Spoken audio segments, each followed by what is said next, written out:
My fucking vape. You're so hipster. I'm not. Can you be hipster and 40? Yep. How does that look? I mean, as long as you don't wear one of those freaking fedoras or some stupid glasses with giant rims or something.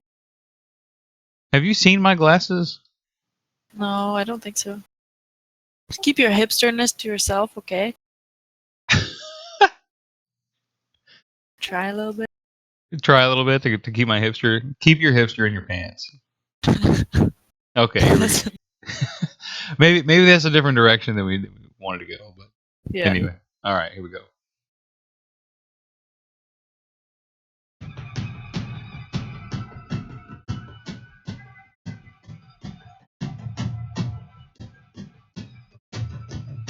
Actually, we're going to start over.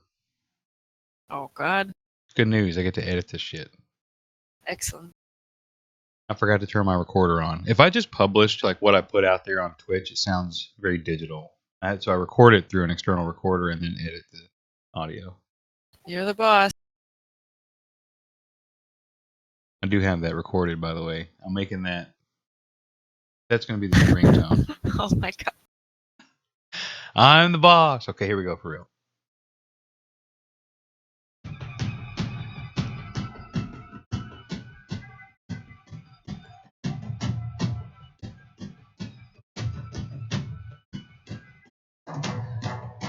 Good evening, my gaming brothers and sisters. Welcome to Grown Up Gaming Podcast. It's been quite a while. It is Sunday, May 7th, 2017. The last show was January 22nd, also 2017, like a coincidence. Almost like we planned it that way. I'm having a hard time getting my little volume thing to turn down here, so we are just going to stop it. How about that? So, man, what a long time since we talked, and it would normally when guests come back, it's like if it was a 3-month break, it'd be, oh, welcome back. We've done all these shows between the last time you were here and this time they're here. But no, actually, you were the guest last time we were here too. So, but we talked about it a little bit offline. And so this is Katemoss, for those who remember last time we talked in January. So, hello. Yeah, hey, what's up? What's going on? Oh, you know, just happy with the IRL stuff, but salty with the video game stuff, the usual. Everyone that knows me knows my nickname is Salty. Salty, Salt Mine. Salt Mine, yep. I got to get you. I have a sticker that I'd like to get to you somehow to live salty on there, because I know that would fit you pretty well. Oh yeah, but already do. Don't worry. Well, that way everybody else knows. Maybe it'll help. Like if you put it on your car or something, everybody knows. Oh, stay away from this one. She's salty. I actually do have bumper stickers that have video game stuff. Well, very video game nerdy related that nobody gets. Really? Tell me what do you have? Oh God, kind of off topic, but yeah, my car has 2 bumper stickers, and one of them says "My other ride is epic." Nice. In purple, and then the other one says "Don't get too close, I aggro." Yeah, I can attest for that. I can attest for that. We're actually going to talk about that here in a little bit. You know, about the ebb and flow. So this episode is about the ebb and flow of gaming, and we'll get to the topic later, and I'll mark the time, you know, in the notes when we put it out there on iTunes and Stitcher and whatnot. But and one of the reasons why we came up with this topic for later, even is present here in the room. I mean, Kate and I played together quite a bit, and now she's no longer even playing WoW. So she's moved on to other things. So she's part of the. Are you the flow or the ebb? What is that? Both, I guess. Yeah. I mean, yeah. Tell me, January 22nd, Nighthold had just come out. We had just done 3 of 10 heroic with Divine Destiny. Tell me a little bit about, what's been going on in gaming for you since that point.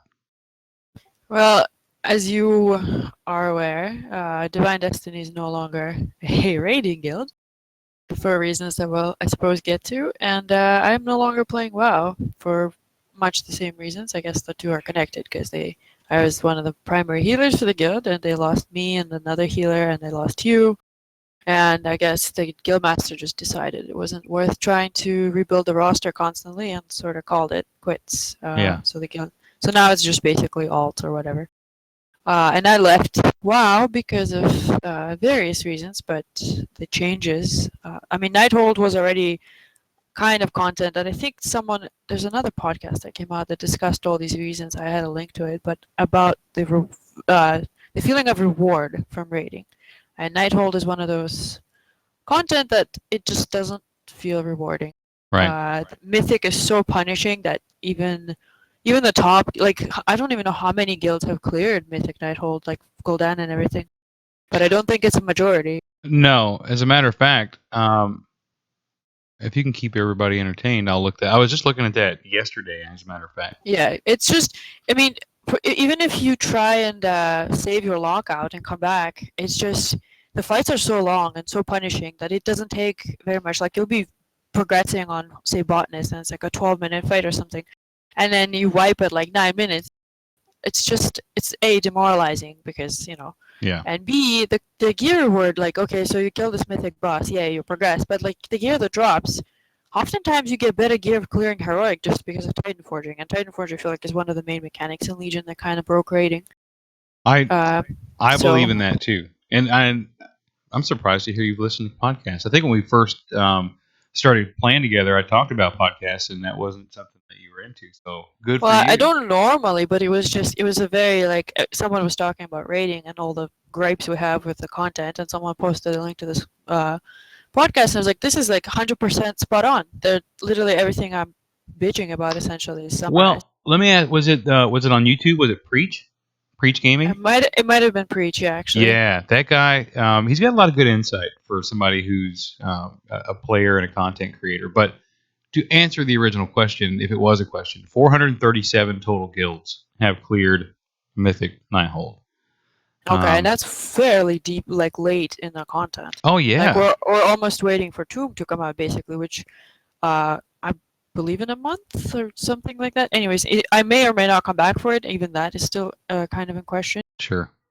Well, I have some more else stuff going on, but also because I'm just really annoyed with what Blizzard has been doing in both like ratings terms, in terms of new tier pieces and whatever, and the things they did to Mythic Plus, which is like one of the main reasons I even started Legion was Mythic Plus, and now it's made me extremely salty. Yeah, it's a different feel, and the landscape has changed. I know, even though you stopped playing maybe 2 weeks ago, 3 weeks ago, ultimately you and I had kind of all but stopped doing Mythic Plus, even a couple weeks prior to that, because you had something Yeah. else going on. But the whole landscape has changed, and all this big network. So let's backtrack just a little bit. So we did our 15 the night before that we did the last cast, and after that, we were as weeks went on, it started to be where 15s were. I mean, if somebody asked you to do a sub 15, it was almost like, I don't know if I want to do a sub 15 or not, because It helped like guildies to get them done for the weekly, but I wouldn't be right. like, oh, let me just go farm these low stones for no reason. Right. And it even got to the point where before 7.2 came out, we were selling Keystone Master achievements for 200,000 gold, and we had split it up between the four people doing the carry. So we were making, and sometimes they would negotiate. We were making between 40 and 60,000 gold per carry person, and which is pretty lucrative. That was nice. And so we kept doing that, and those were fun. Those were easy. Those were nice. But we started pushing more after that. We started getting, okay, let's get all 17s. I think it was like 2 weeks later. You and I were talking. It's like, I'd like to get all 18s on the dungeons, and then it was, I want to get all 19s, and then it's, I want a time of 20, and then it just kept pushing from there. It was Still haven't timed to 20. Sadness. well. If it makes you feel any better, I did. So Oh, yeah, so much better. now this is where some of the salt came from. So Yeah. I want to tell it from my perspective. So Kate and I, basically, I always considered us, the pillar of whatever team that we had. So we had this big network. And throughout this whole time, from mid January, through early part of 7.2, we were the pillars. I mean, we would pull in DPS, and we knew DPS, and we would chat back and forth. Who do we want to invite? Um, I always tried to make it as easy as I could for her because if the healer can't handle it, then there's no reason to continue. So she wanted some immunity sometimes or some classes for this and that to make her job make it a lot more efficient. And so we had this giant network built up, and I forgot where I was going. Oh, but we get to a point we're starting to clear 18s and 19s, and we get 20 keys. And man, there was a couple. We had a 20 Dark Heart Thicket that we failed by 6 seconds. A couple weeks later, we had a 20 Halls of Valor that we failed by 9 seconds. And all this stuff you can see on the old season 1 stuff. It was heartbreaking. And there are other dungeons. I have a Shara on Tyrannical, which on the last episode we talked about the 15. We quit a 15 I have a Shara Tyrannical because the last boss, the Wrath of Ashara, was just too damn hard. And back then, I think we were 885. We weren't 890 yet, quite yet. And so by this point, by the time we had the 20 Eye of Ashara, we were 900 ish, and we had a really hard time. And we finally gave up. We quit that 20 Eye of Ashara. And I remember you sent me a tell. You said this isn't fun anymore, and that kind of hit me hard. It's like, oh shit, here's my partner, and she doesn't want to do this anymore. It's not fun anymore for her. So tell me how that felt as a healer. It's kind of the beginning, I guess, of the end for me in terms of this video game. Some of the decisions, and I don't really want to get too into ripping into Blizzard, but whoever decided that let's make Legion extremely punishing for healers.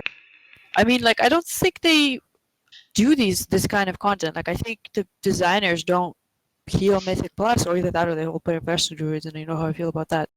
But it's just like it's extremely frustrating to be struggling because like you just cannot heal fast enough. Like, you're doing everything I can, you're utilizing your whole toolkit, and your DPS are like, you're playing with talented players, and it's not just because they're like standing in the fire or whatever, but you just cannot keep up, and it's just really dumb. It's part of it's the same thing with the Mage Tower, I guess, except Mage Tower was NPC, so I could at least rage about them. Yeah.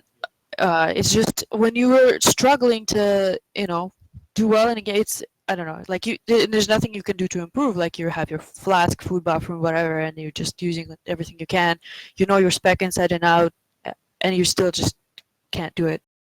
And So that's extremely unfun.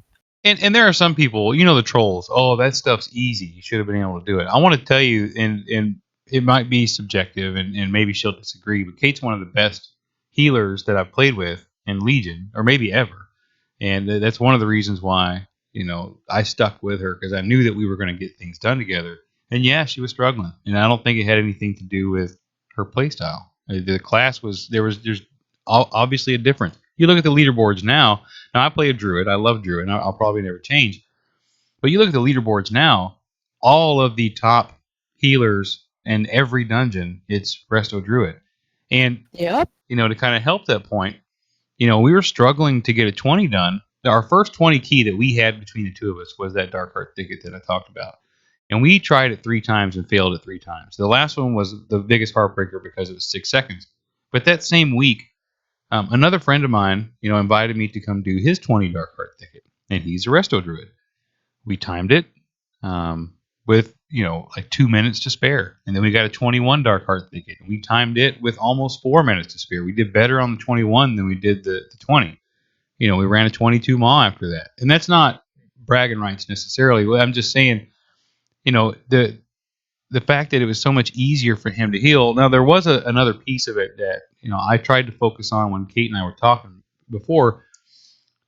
When we did the 20 and the 21, it was 2 druids, so me and Armadillo, and then we had 3 hunters who were just dynamite DPS. And this was back in early February. So these guys were doing, if you look at overall damage, all of them were at 800k.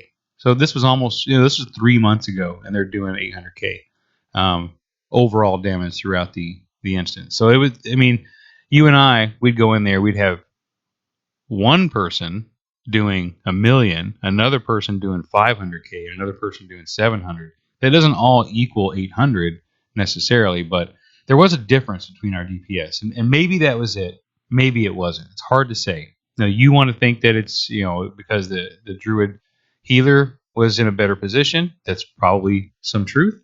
I want to say that the DPS were just getting things killed a lot faster. That's probably also a big factor in it. So it's hard to say, but I get it. It's disheartening because you're trying to do all this stuff and you can't. It's not that you don't know how, you just can't, and that's frustrating. Yeah, and it's But even more frustrating when instead of addressing it by making things more equalized and improving the classes that are behind, they are just catering to the majority, which is Resto Druid. The whole chain, like, hey, let's remove overflowing because it literally doesn't do any, like, doesn't even affect Resto Druid. right, Which I understand. It was kind of actually one of the worst effects for Holy Pally because of the overheal amount. right. But hey, let's remove this affix and instead give it, add an affix that essentially adds effectively like something like +5 level difficulty to the stone and affects disproportionately like all these other healers, and still is one of the easier ones for a Resto Druid. Grievous was whoever designed this like doesn't play this game. That's my opinion. Well, and bursting. Did you heal any bursting? I think you'd already stopped. No, I stopped at that point, I think. Bursting was pretty bad. So I mean, you had this timer and you knew you're just going to lose 10% of your health over 4 seconds per stack. So Jesus. anytime something dies, it pops that on you, and it's a 50-yard range. So it's unrealistic that you're going to get even the range you're going to get out of range of it. So you have a big trash pack and Yeah. six of them die. You're going to get Yeah. 60% of your health over 4 seconds. And So that's another part. It's like, okay, so they added these new affixes because I guess the old pool was getting. That's another thing is I don't understand why they needed to add new affixes. They think they're keeping the game interesting, but instead they're just making it frustrating. And so all these basically, there's a couple ones that I did here, and one of them was the orb one, explosive, which was extremely frustrating for the reasons I think they just didn't macro or basically the targeting and the lack of being able to target them through macros was one of the biggest complaints. So okay, even if they did fix that, it was at least something that the DPS had to pay attention to, like you had to switch right away, kill them quickly, etc., etc. But ultimately, and it's that affix and all these other ones like bursting, grievous, and whatever else that I haven't healed or haven't played with. quaking. But so yeah, again, who gets affected by quaking? Casters and guess what? Healers and all these other ones that if somebody screws up even explosive, guess who gets to pay the price? Like, why are they always punishing the healer in every situation that when it ultimately comes down to and damage gets taken? The healer is the one that's playing catch up. The healer is the one that has to, do the job of keeping the team going. It's like, why are we the ones getting constantly shat on, for lack of a better word? Like, why does Blizzard hate us so much? It's just, I just threw in the towel. I couldn't do it anymore. Yeah, I get it. Like I said, the whole landscape has changed. I mean, for me, I was doing nothing but Mythic Plus for a long time. And if you look at my WoW progress page, it'll say I have 95 or so, 15 pluses done in time. That's literally all I was doing. It's basically a 25% of all of my dungeons that I've done have been 15 plus because I was really digging that gameplay at that level. And the network keeps building and building. But when they made the changes, and even the scaling changes, to me were a big problem. So they say, well, you do a 15 now, it's equivalent to doing an 18 and a half or a 19 in the old system. But sorry, my mind doesn't think that way. To me, it was nice. I had every dungeon done, not all timed, but every dungeon done at 20 or higher. And it was nice to see that there were people that I was playing with that were getting 23s, 24s. One healer that I know, yes, Resto Druid, did a 25 maw the last night of 7.1.5. To me, it was nice because you could see that progression happening, while it was going on. It's like, no, we're going to change the scaling now. And now your 15 is 19. And people are now getting into 21, 22s like they were 3 months ago. But, I mean, who cares if people are getting to 30 or whatever already? Who cares if that would have happened? That. Especially when the wording and the patch notes was like, oh, we improved the AP scaling from 20 through 30. Do you think the majority of the population is going to see that anytime within the next 3 months? Right. Probably not. Like, what was your thinking? And the worst part of it, too, is like, okay, so improve the AP scaling for that tier. But say, like, right now, you do, what is the weekly cap? Still a 10? Yeah, you do 10. A 10, and you get 10 million AP in your weekly chest. Okay, great. So you want to push yourself a little bit, and you complete a 15, which is substantially harder. If you look at the keystone like percent difficulty on mob damage and HP, Yep. it's something like I want to say at least 100% jump. I don't know exactly the numbers, but off the top of my head, I think it's definitely at least 100% difference for Right. those 5. And guess how much AP do you get in your weekly chest? No, it's still only 15% bonus. It's still only about 15 million. Like, Yeah. that to me makes absolutely no sense. Yeah. It's frustrating. Um, so not only did they screw with the AP, and they screwed with the affixes, which we were all comfortable with. Okay, you can get around some of those too. But then I think one of the biggest frustrations for me is they took existing mechanics and changed them. And we didn't maybe we didn't read these things weren't in the patch notes, but you and I went into a Maw of Souls 12, like right after 7.2 launch. I think it was me and you. Maybe it was Cognizant, the other healer, one of the other healers I run with. But the little mobs on the first boss, for forever, it's just like, oh, here's these guys. I just got to go pick them up and I'm fine. No, I got trucked by those guys. It's like, holy shit. So now you've got to account for these guys when you're in there. Or um, a Black Rick Hold, something was different in there. They changed something in there that made it really difficult. They added a Mariner in Maw, on teaming weeks. And it's like, and the tentacles on Helia and Maw of Souls now it hits really freaking hard. It's like, why change existing And Harbor on mechanics? Scythe almost one-shots you in Oh Torrential. yeah, and adding the little pool. So, and that's another thing. And you and I, there is one person that we run with that I won't say any names, but he does work for Blizzard, and he does do some work with the dungeons. Um, and we talked about it a little bit one night. It's like, yeah, we realize that you're going to nerf the AP in places like Maw because it's so short. So if you're going to nerf the AP, that's a deterrent for people. But you're also going to change all of these mechanics within the dungeon. It's like a double dip on their end. It doesn't make any sense. And he kind of agreed. He didn't say outright, "I agree." It's like, yeah, I see what your argument is. But I don't know. It just hasn't been as fun. And now the network is different. Now I find myself all the people that I added before. Um, all the people that I added before, I've gone through and I've filtered. Some of them are gone now. They don't play or they log in every now and then. And or now I'm adding new people. Now the people I'm adding now, they're far and away on a whole different playing field than the people we were adding in January and February. Hi, Palcules. Palcules says he totally agrees with that point.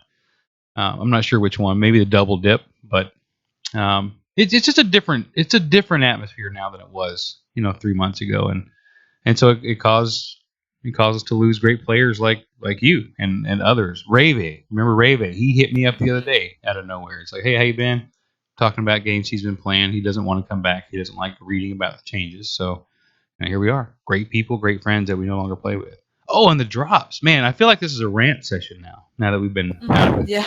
the drops prior to 7.2, you get into a group below 15, you may have some people leave the group, you may not.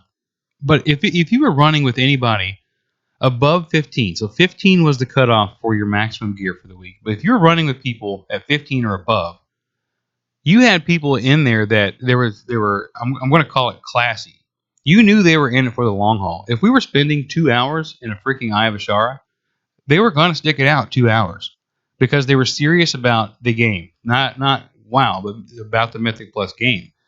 Now, because of scaling rewards, people just leave on a whim. There's a lot more trash people, not players, just trash people that you're in the dungeon 5 minutes, you die one time, and they're like, nope, fuck this, I'm out, and they drop. I've had more drop group since 7.2 came out than I'd ever seen prior to 7.2, and I blame. And it's a guy that I run with that I give him credit for pointing it out. I blame scaling rewards because now, when things stopped at 15, there was no reason for people to be playing above 15 unless they were doing it just to say I did it.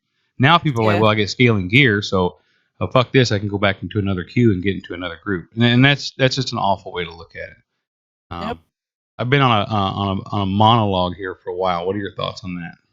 I mean, I haven't encountered that because I quit already, but I can see how, and it's it's just discouraging because like, and this whole thing where I heard they got rid of the depletion. So instead of just depleting and breaking your stone to the point where if you run it again, you don't actually get any reward, other than if you time it, you get an upgraded stone again. Now instead of depleting, it just goes back how many point? How many? 2, 3? One lower. One, just one. Okay. Yeah. So then that would actually make it, I think, more frustrating if you wanted to push. It essentially disincentivizes pushing because now you have to re-up that stone again, which if you were trying, like if you were like cutting edge trying to beat the timer by like seconds essentially, you're not going to want to do that, and your odds of actually multi-chesting that stone are negligible. So you have to basically rerun it more than you would have. So it basically breaks progression to some extent.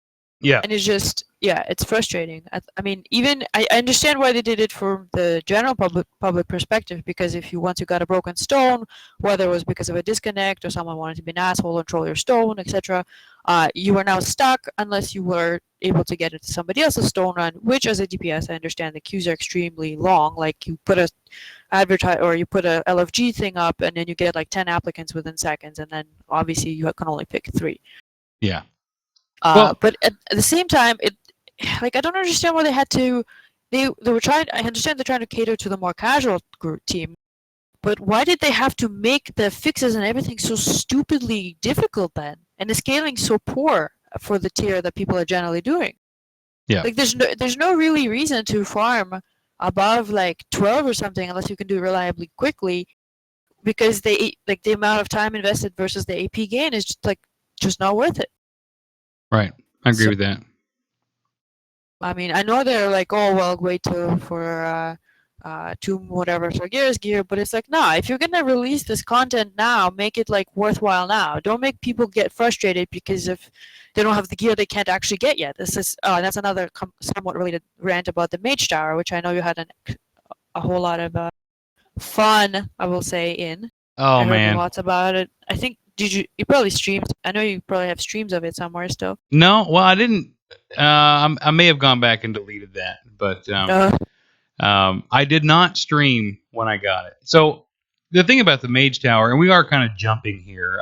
We have a little bit of an agenda, but it's my podcast for those who've never listened before. It's been pointed out that it's more conversational than sticking to an agenda, and that's just who I am and what I do. So, so the Mage Tower, I didn't give it enough attention, really. I feel like I probably could have gotten it on the second iteration, not the first. The first, I tried the most, and man, it was really hard. But um, I play to raid and to run Mythic Plus dungeons. I rarely do world quests for emissaries, and I rarely do them on the Broken Shore. Shit, I just got flying last week. I mean, I don't. It's not important to me, and so therefore I was Nether Shard starved. So when I first, when I first got in, when the Mage Tower first launched, I only had 4,000 shards, I think. So I had like 40 attempts the first time. The second time I had no shards at all, so I didn't even try it the second time. The third time, I had 2,700 shards, so there's 27 attempts. And then finally on this last time, I actually went out and farmed some shards, and I did the garrison mission, or whatever the hell it's called, order hall mission. And so I had like 10,000 shards, and I tried about 10 or 15 times on a Saturday night, and I failed, but I was super tired, and I may or may not have been having some beers. So I'm like, nah, let's just.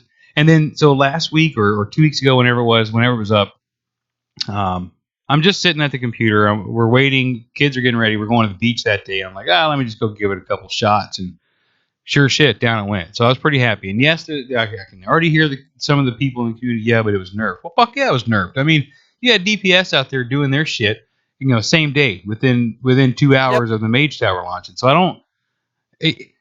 Healers, very difficult Mage Tower challenge, but still there was a higher rate of healers getting the thing done than there were tanks. And even within the tank classes, there's still some difficulty. I'm hearing that paladins are still having a really hard time getting it done. But so yeah, the tank one launched, and yes, there were some people who got the thing done in the first or second iteration of it. And hats off to them; they're better players than I am. I don't mind admitting that they're better players out there. That's okay to me. Shit, I'm old, for Christ's sake. But anyway, it was really fucking hard. So yeah, it warranted being nerfed. If the degree of difficulty between the tank one and the DPS one is that great, yeah, they needed to nerf it. It needed some attention. Maybe the healing one does too. I've got some more shards. I may try to get it done. But I know you were frustrated with it as well.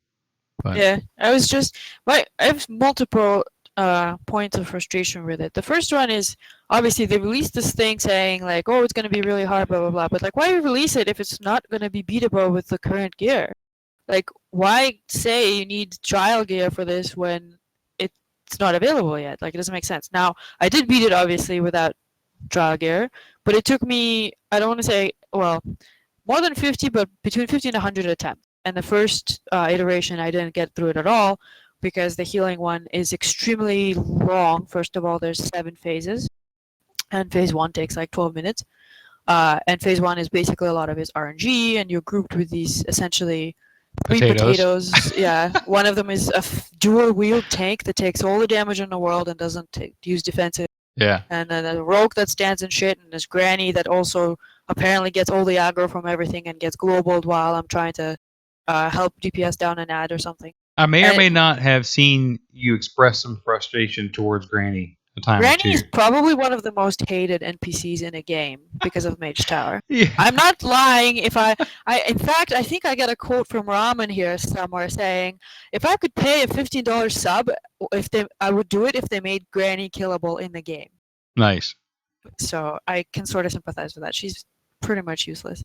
But my problem is that it doesn't really reflect a real group. Like, even in the worst case scenario, if I get teamed up with a mythic or whatever group that is just terrible, and under no circumstances are they going to just not use their they're not using interrupts, they're not using stuns, they're not like doing anything with the mobs essentially. So as a healer, I'm interrupting, CCing, healing, and helping DPS.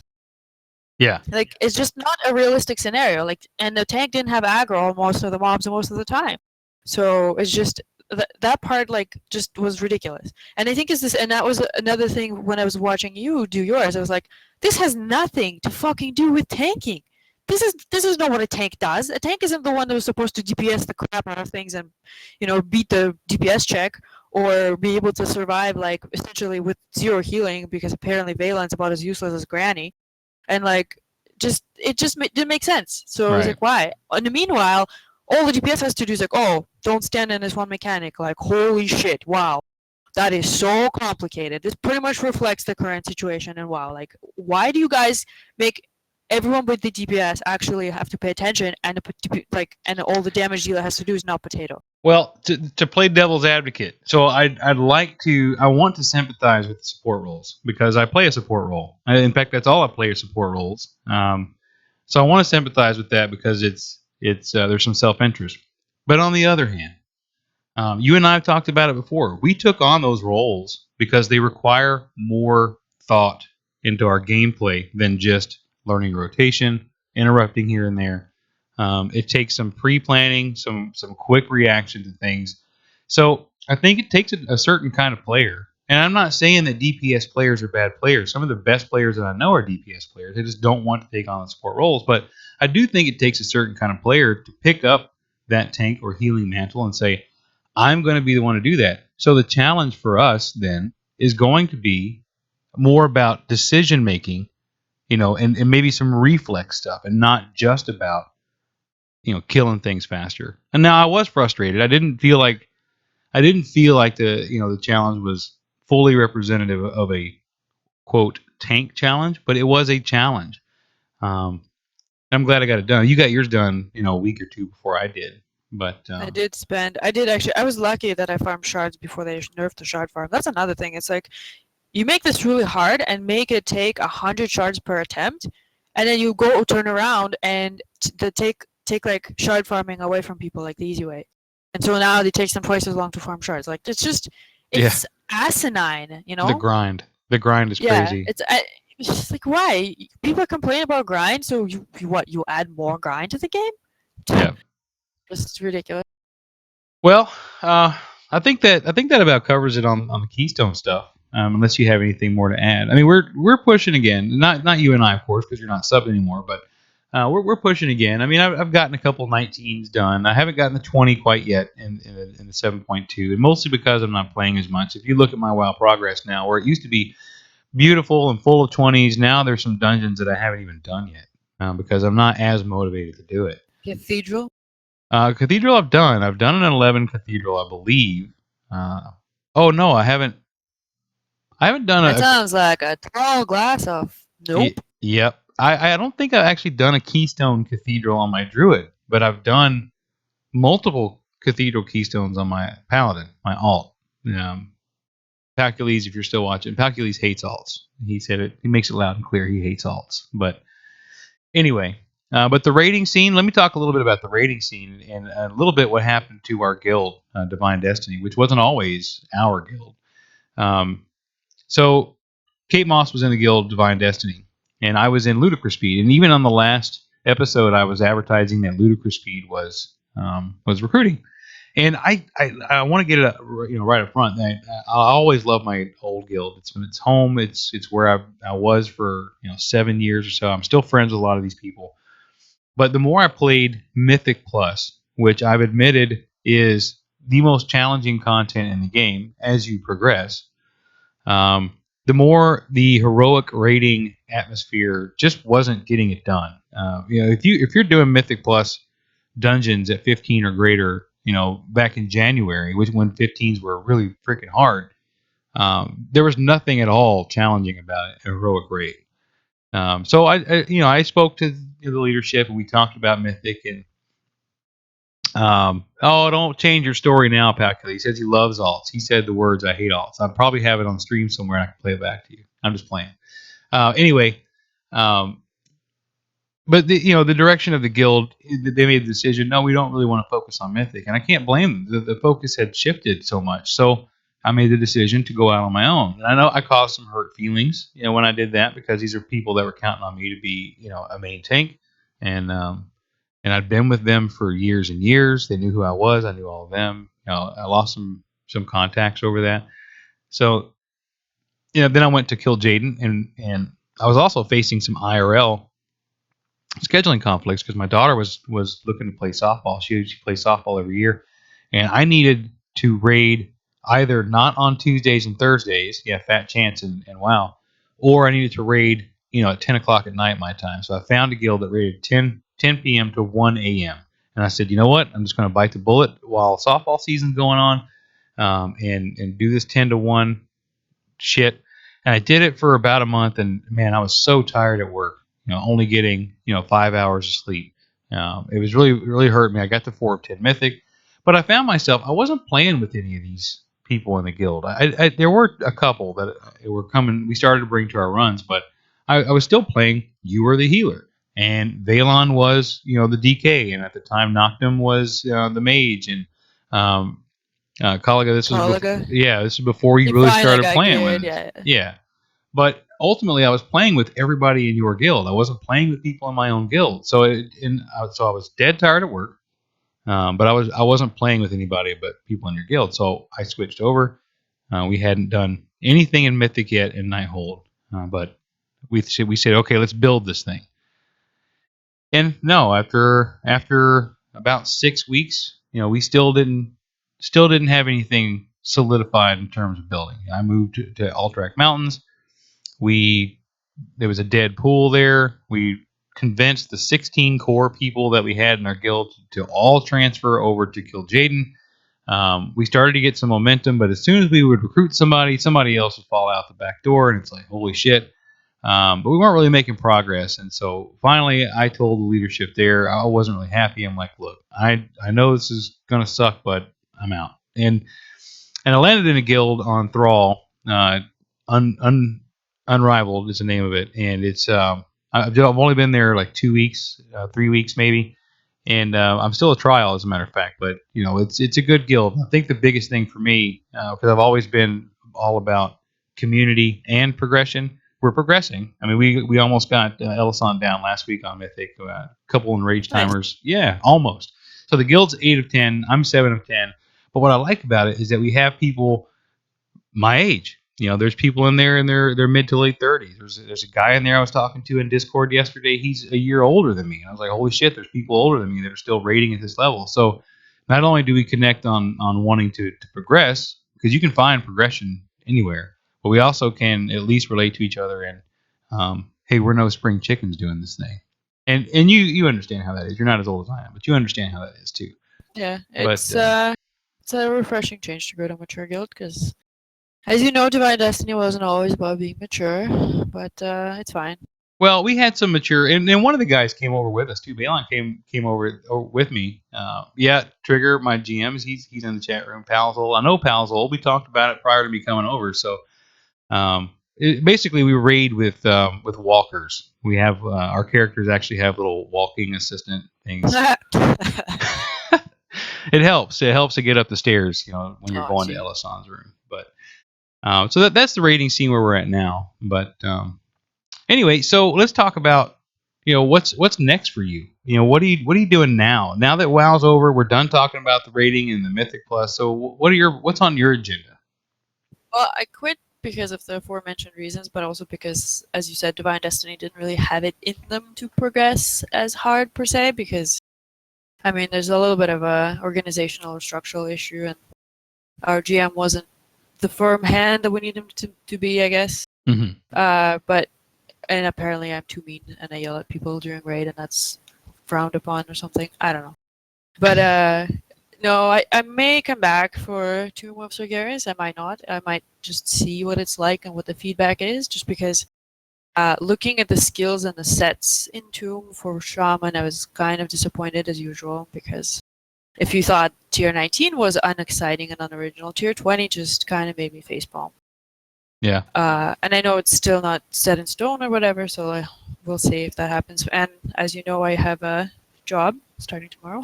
Congratulations. Yeah, nice. Thanks. So that may also change how I feel about that whole rating thing. Of course. For now, I'm just playing Elder Scrolls Online casually.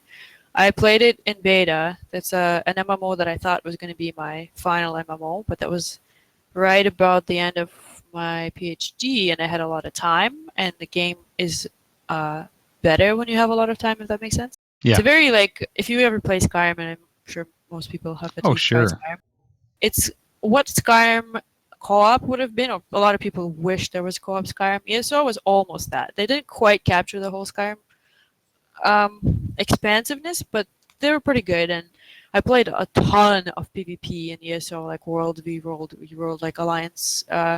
It's a permanent kind of war. It's literally an alliance war. It's not like a PvP battleground where you just zone in, kill a bunch of folks, and get reward and whatever, and peace out for the day. You walk in and there's castles. Your faction has a bunch of castles, and the other two factions have castles, and it's like a whole expansive. You have to ride your horse, set up a ballista, siege the castle, get a team, take it over. It's very immersive, and at the time it was really exciting because I played an overpowered build.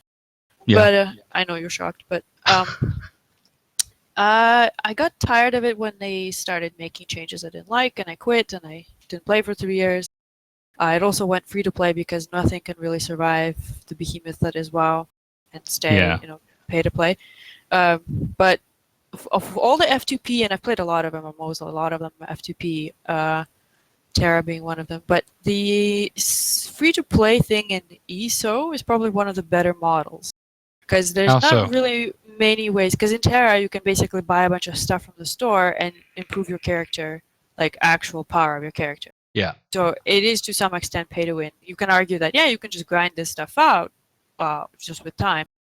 But it's still, if you wanted to shortcut, you could easily just right. And you're gonna you can almost guarantee that half the population is probably paying to win anyway, so you're never going to compete just by grinding it all out. Yeah, and if you're not playing a needed role, then screw you. Yeah, exactly. So DPS.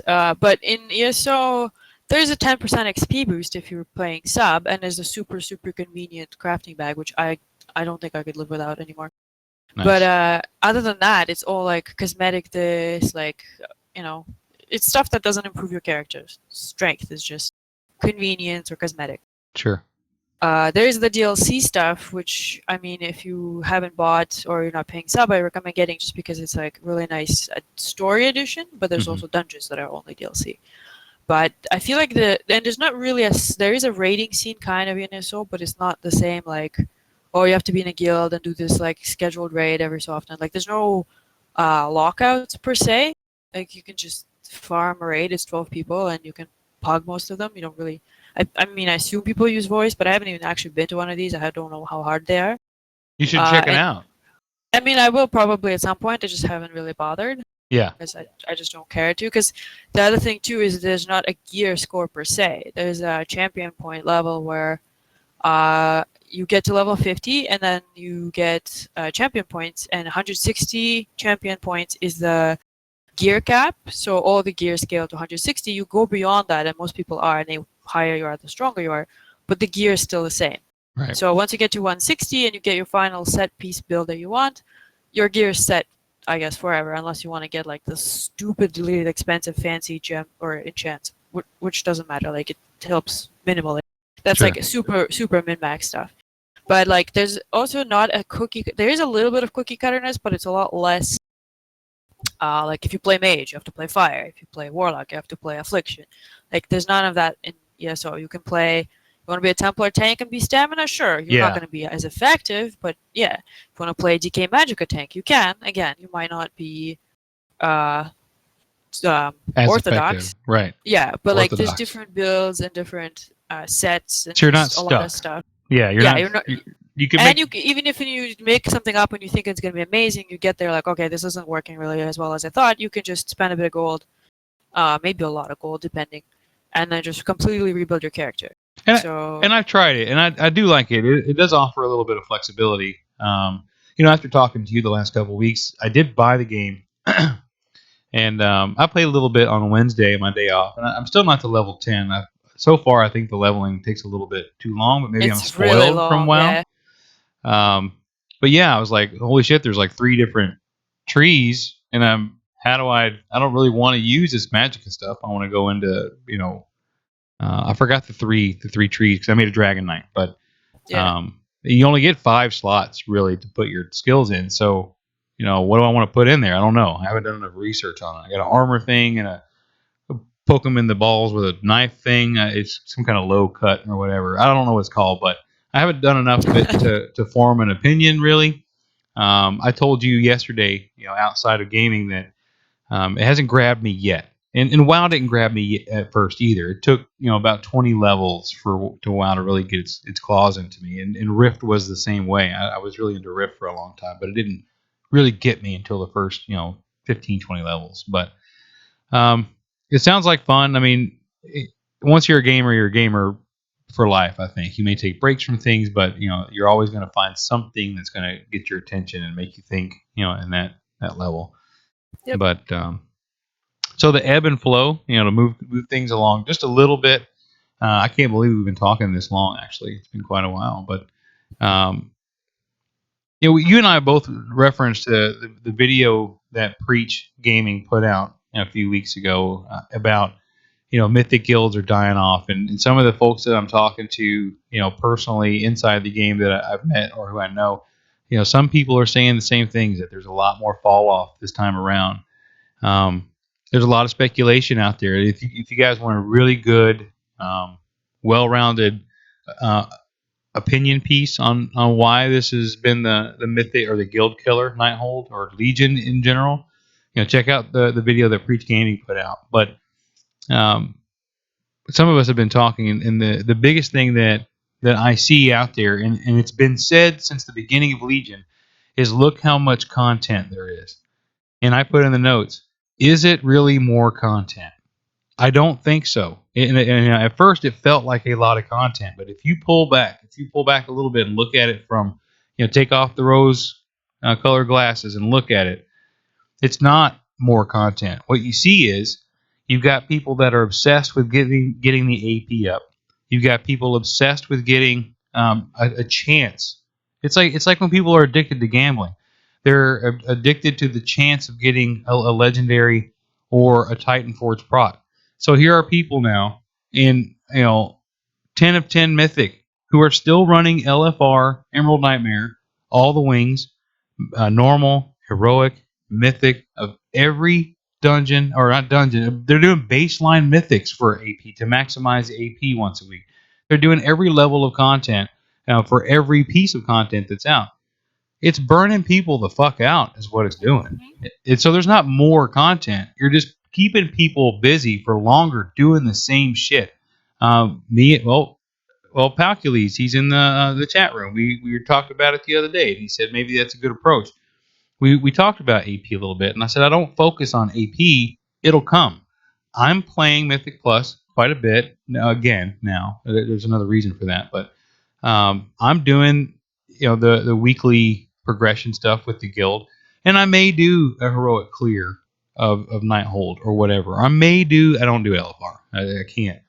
But, I'm at 48 traits where some people are already at 50, 51. But I don't feel like I'm behind.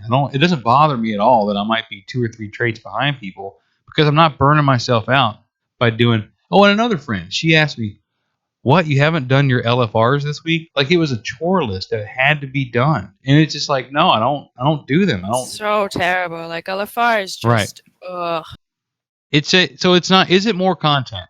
I agree that they're releasing things faster than they have in the past, to an extent. You look at Cataclysm. I have a really good memory on things, and so sometimes I'll reflect back. But you look at Cataclysm 4.1 or 4.0, right? It was only a few months after that game came out that they really, or 2 months, and they released 4.1, which had the Rise of the Zandalari. So you had more dungeons that came out that gave higher gear. And then it was only a couple months after that Firelands came out. So they've had a pattern of releasing new shit quickly at the beginning of expansion, almost every expansion since Wrath of the Lich King. So we can't say that, and we always forget. We have such short memories. And the new expansion comes out, and they start releasing stuff fast. We're like, oh yeah, they're doing a much better job this time. It's like, no, they're not. They're doing the same thing they did last time at the beginning of the expansion. I'm not knocking them. I appreciate things being released. It kind of puts a little pressure on you to get things done, but I don't think it's more content. I really don't. So, I mean, what are your thoughts? I kind of took the reins here and ran off with it. I mean, it's the big thing people compare it. It's like, oh, it's better than what? Well, it's like, well, no, it's better than a fried turd. Yeah, that's great. Like, why would you compare it to something terrible? Yeah. But I think the content isn't. It's a little bit of a problem because there's also the PvP crowd that we don't talk about that we're completely forgetting, Yeah, and they've been hurting. I know they redesigned some of the arenas, but it's like, okay, so now it's just got a better graphic. Like, okay, this is a prettier space to punch someone's brains out. Okay, but like, and they're adding the PvP brawls, which I haven't tried, but I also don't really know how much of an improvement that is. But like, in terms of PvE content, it's like other than Cathedral, they haven't added any new dungeons. Cathedral is kind of you know how I feel about it, but raids, I guess it's about the pace is fine. It's just that Nighthold, like we were saying, isn't. I didn't enjoy it as much as I. Well, I want to be clear that I enjoy.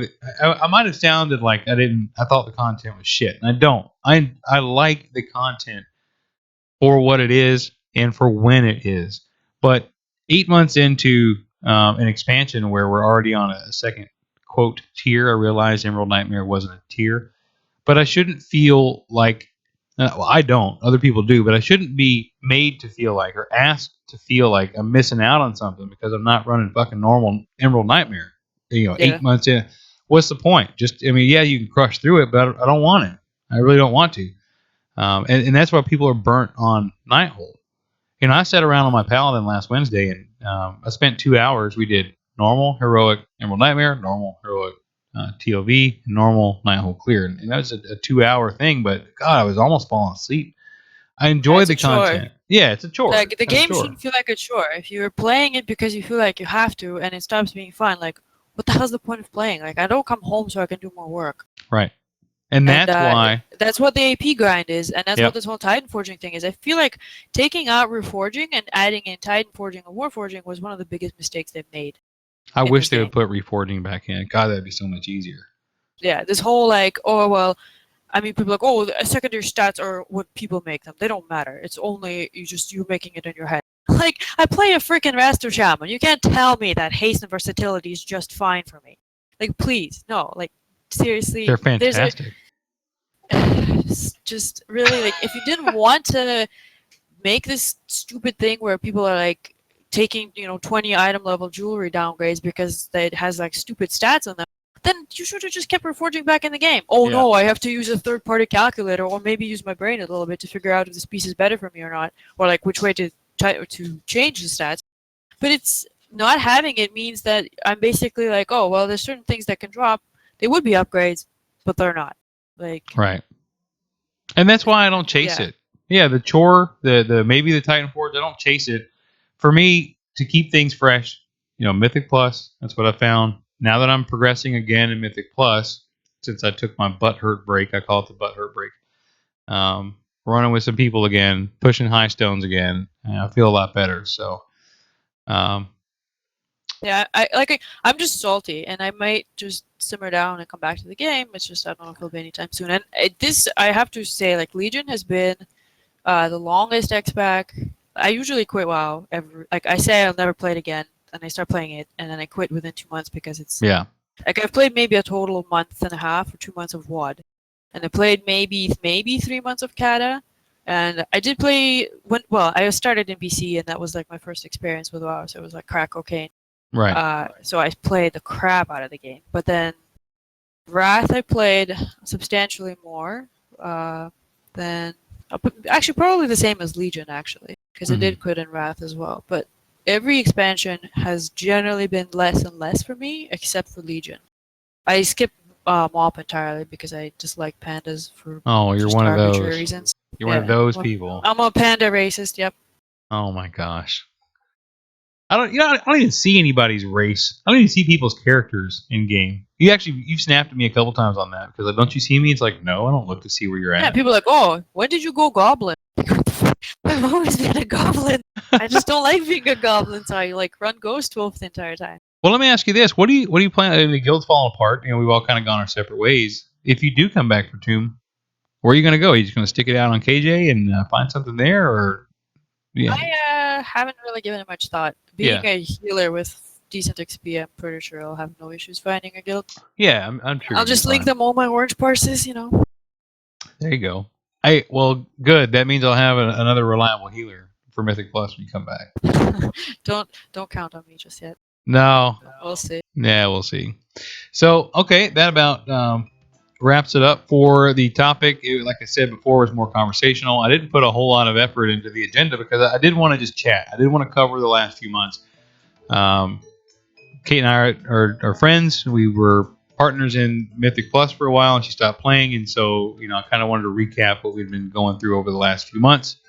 But hey, I do want to make an announcement on something. So everybody uses a particular. I'll leave out names because I don't want to be bullshit. But there are particular websites where people would use to verify somebody's Mythic Plus score, or they would go to see where their guild might rank on their server in terms of kills and whatnot. I can't think of the name of that website, and I would. Come on. But a good friend of mine and former GM is a computer type guy. He's a programmer. He has come up, he and his girlfriend have come up with a new site that I think blows any other site out of the water in terms of, if nothing else, but aesthetic quality. And they've actually put a lot more effort and time into scoring. Like Mythic Plus scoring, as a matter of fact, is different. Check it out. It's Raider.io. That's RAIDER.io. Check it out. They're adding features. Look for them on MMO forums, on Reddit.